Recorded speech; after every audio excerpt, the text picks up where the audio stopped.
Mais uma aula de mármore. Eu já ensinei um mármore para você, não foi? Se você quiser, procura aí no site, no meu blog, que você vai encontrar. Mármore bruto, ensinei numa peça de MDF. Porta-chaves, porta-carta, porta-chaves. E agora vou ensinar também nessa peça aqui, que é de gesso. Outra opção para você ver como você pode fazer essa técnica no MDF, no gesso e ainda pode fazer na cerâmica, em outros tipos de superfície. Tudo com volume cetim. Volume cetim da Dayara. Lembra do volume cetim? Então, é o mesmo processo, a mesma coisa, só que eu mudei as cores. Sugestão para você. Nesse mármore aqui, eu vou trabalhar com essas cores. Se você quiser, pode anotar. Pedra-sabão de fundo como base. Vou trabalhar também com uma outra corzinha aqui, ó, basalto, que é um tonzinho meio cinzentado. E o granizo. Depois você pode procurar essa outra aula do mármore bruto em peça de MDF, tá? Agora presta atenção nessa. Uma peça de gesso. Aqui, uma figura bem conhecida, que é a Vênus de Milos. Vênus de Milos, uma estátua grega, certo? Que faz parte de uma coleção de peças maravilhosas da antiguidade. Então, é uma peça super conhecida. A Vênus de Milos, ela foi entalhada num mármore. Então, tudo a ver, não é? Dentro do contexto. Então, eu vou estilizar aqui, vou inventar um mármore bruto numa cor, né, que combina com qualquer ambiente. Porque aqui você tem a liberdade de criar, você pode inventar. Porque o volume cetim, ele está disponível em 24 cores. 24 cores de massa, textura, não é? Super fácil de usar. Bom, sempre quando eu começo uma peça, eu gosto de iniciar aqui por baixo. Primeira coisa que eu faço é trabalhar aqui embaixo, porque o volume cetim tem essa facilidade. Ele vai encorpar na superfície do gesso e vai deixar a peça muito mais resistente. Exatamente, porque o gesso é uma superfície super delicada, não é? Que é só dar uma batidinha lasca. Não vai acontecer isso com o volume cetim. Você já trabalhou com o volume cetim no gesso? Não, o que você está esperando? Você precisa experimentar. Olha aqui, você vai aplicando, vai precisar de 2 frascos de volume cetim pedra-sabão. Então é assim, a técnica dessa receita é super fácil. Primeiro você aplica uma camada em toda a superfície, toda a peça. Como a peça está super seca, né? O gesso é maciço e super seco, absorve rapidinho a água do volume cetim. E você pode até secar no secador. Então faz isso. Primeiro você aplica uma camada em toda a peça, deixando assim, bem texturizado, arrepiando mesmo. Você aplica uma camada de volume cetim, pedra-sabão em toda a peça, seca. Deixa secando, mas seca rapidinho. O gesso absorve rápido a umidade do volume cetim. Então, no instante, você pode pegar e sentir que ela fica super resistente. Você tem que experimentar.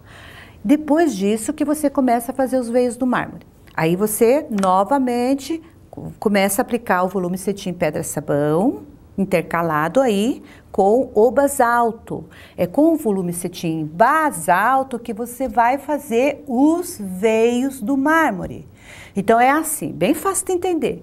Primeiro você faz um fundo, certo? No gesso direto, você não precisa passar nenhum selador, nem goma laca, nem selador, nada, direto.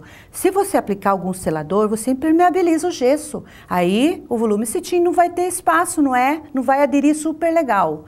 Então você aplica direto o volume cetim no gesso, absorve, gruda, impermeabiliza, deixa resistente, é muito legal. Muito legal. Imagine a quantidade de peças que você pode encontrar por aí, valorizar. Você pode fazer uma coluna. Sabe aquelas colunas gregas? Fica perfeito, original. Você jura que é feito de mármore mesmo. E mármore bruto, porque não está, no caso, né, lisinho, não está, como é que a gente fala?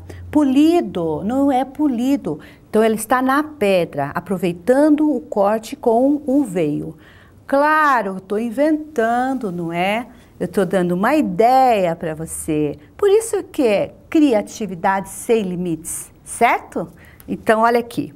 Segundo passo, que é fazer os veios. Então, você vai aplicar novamente, né? O volume cetim aqui, no caso, pedra sabão, para umedecer a superfície. Isso faz com que fique assim mais reforçado. E aí você vai entrar com a outra cor. Aqui que é interessante. O basalto, você vai aplicar somente um filete, hein? Um filete. Olha aqui, bem fininho. Você vai puxar e desenhar o veio. Ok? Bom, você notou que neste caso aqui eu não fiz bem no centro do rosto dela, né? Eu não quero que vire uma cicatriz, presta atenção. Quando você faz figura humana, presta atenção para não deixar a peça com um visual estranho. Aí você vai pegar um pincel de cerdas duras, menor, é o mesmo pelo da trincha, só que menor, para você poder fazer o veio. É mágico. E aqui você vai, olha, misturando os dois tons e suavizando. Veja, artisticamente, hein? Não esqueça disso, artisticamente. E simultâneo aqui, eu vou aplicar também o volume cetim granizo. Lembra? Você assistiu a outra aula? Não assistiu? Dá uma olhadinha, você vai gostar. Aí, eu faço aqui um contraste, olha, com o granizo, que é a corzinha branca. Do mesmo jeito, só que aqui eu gosto de usar um pincel chanfrado, porque o branco é mais sutil, mais delicado. Aí você vai dar um contraste. Tudo isso é bem interessante porque cada vez que você faz uma peça, não ficam duas iguais. Isso é impressionante.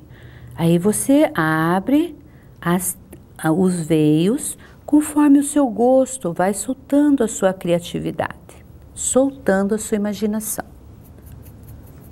Depois que você desenhar todos os veios, né? Aí você faz as trincas. Isso mesmo. Você usa um pincel fininho, um filetinho e o PVA preto, no caso, diluído com água. Aí você puxa as trincas, realçando os veios. Veja, aqui você vê o branco, o granizo, e aqui você vê o basalto, certo? Duas cores de volume cetim em cima do pedra sabão. Detalhe por detalhe, olha que rico que fica. Olha, você vai puxando os veios conforme o seu gosto. Se você não gostar, ainda você pode retirar, aplicando novamente a cor de base, que seria o pedra sabão. Olha que bonito que ficou. Olha, um detalhe importante. Não ponha muitos veios. Não faça com muitos veios. Fica meio grosseiro. Procura puxar um veio principal na peça e atravessando ela assim meio em diagonal. Nunca você vai fazer um veio no formato assim de X. Sempre procura fazer o formato da letra Y. Esse é um macetinho. Então você vai ver que tem vários Ys. Olha aqui, ó. Dá para ver aqui no cantinho? Você pode ver que tem um formato aqui, ó, uma coisa muito sutil, meio quebrado assim. Você vai observar que tem vários Ys aí e nunca um X. Aí, ó, sem exagerar, tá? E depois que tiver você fez todas as trincas do veio, todos aqueles risquinhos que valorizam o veio, ainda com o pincel chanfrado e o PVA preto, né, o pincelzinho umedecido assim na água, você pode realçar alguns detalhes, dar uma profundidade assim, ó, no veio, né? Aguando ali assim, ó, reforçando alguns cantinhos. Muito sutil, certo? Bom, é lógico que isso vai de cada pessoa, do seu gosto, não é? Exatamente. Eu gosto assim, um trabalho bem sutil, nada de exageros.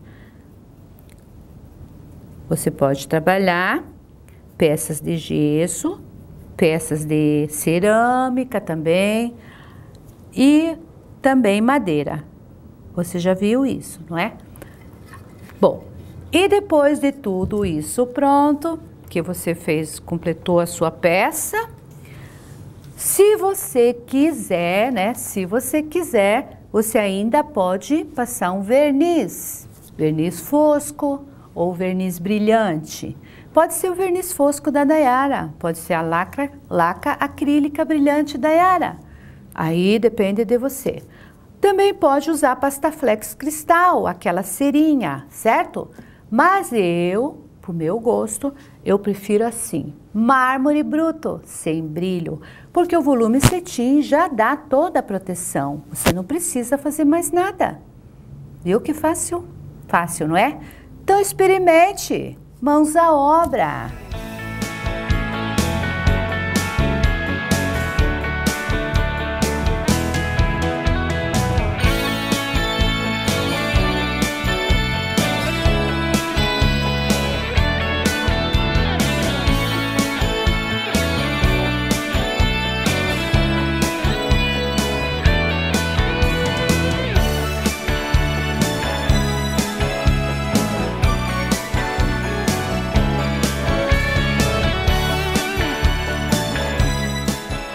Você já visitou meu blog hoje? Lá você vai encontrar vários passo a passos das minhas técnicas de pintura. E também pode deixar os seus comentários, dar a sua opinião. Isso é muito importante para mim. Não esqueça, criatividadesemlimites.com.br. Espero a sua visita.